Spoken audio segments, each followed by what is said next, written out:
Sir, okay lang? Ayan si Sir. Okay. Check natin yung sasakyan niya. Kasi bagong bili niya to second hand. So, siyempre dapat sabi ko sir, advice natin, kailangan i-check natin na maigi. So, yung mga dapat palitan, pinalitan naman niya na. Pinalitan niya ng langis, ATF. So, meron pa mga dapat i-check natin. Yung mga pang-ilalim. So, far ito may nakita kami. So, matataas na yan. Yung kanyang shock mounting, pipina. Saka ito. So, kapal eh.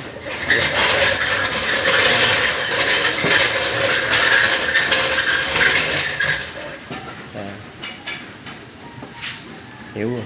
Grabing kapal.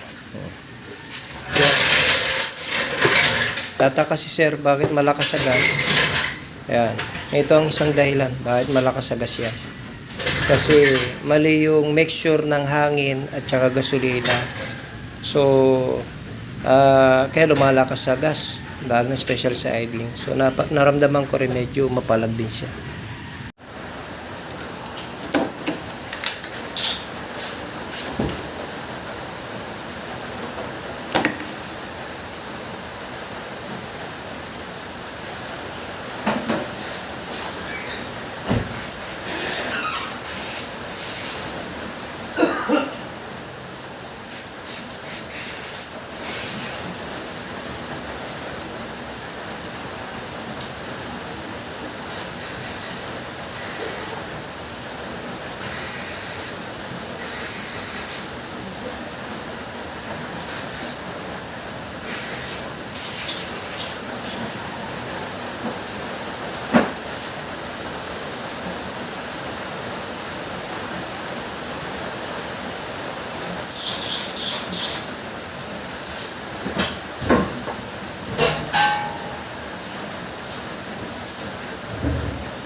Palitan na natin ito.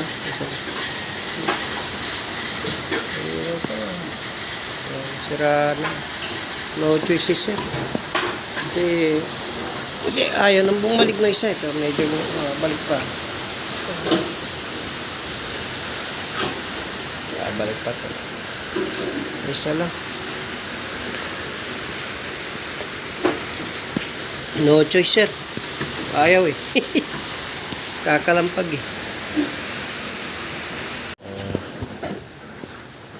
Palit tayo ng engine support na rin sa ilalim, sira na.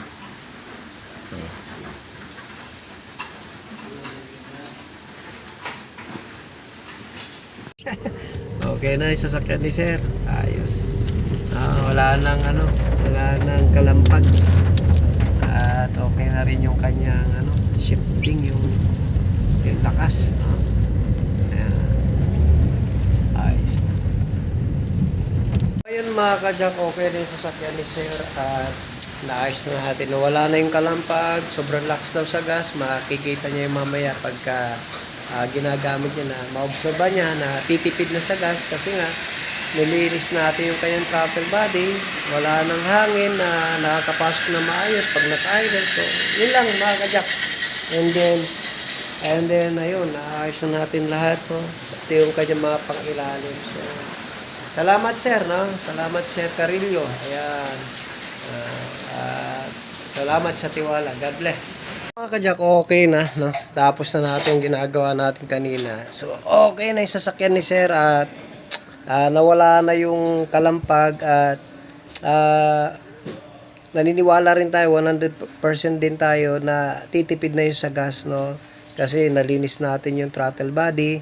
Yun ang isa, nagkokos ng tinatawag na paglakas, nung tinatawag na consumption ng ating gas. Kasi nga, mali na yung, yung timpla ng hangin, hindi nakakapasok ng tama, no? Puro gasolina. So anyway mga kajak, pati yung kalampag, nagpalit din tayo ng yung shock sa ilalim, o engine support I should say, no, sa ilalim engine support. And then yung shock nagpalit din tayo mga kajak dahil nga may sira na rin. Kasi nung pagdating nung nung unit ng BIOS ay napansin ko agad magarargar, mapalag. Sabi ko i-check natin, dapat i-check. So yun lang ang ginagawa natin mga kajak, no. Chine-check muna natin yung dapat natin i-check bago natin palitan.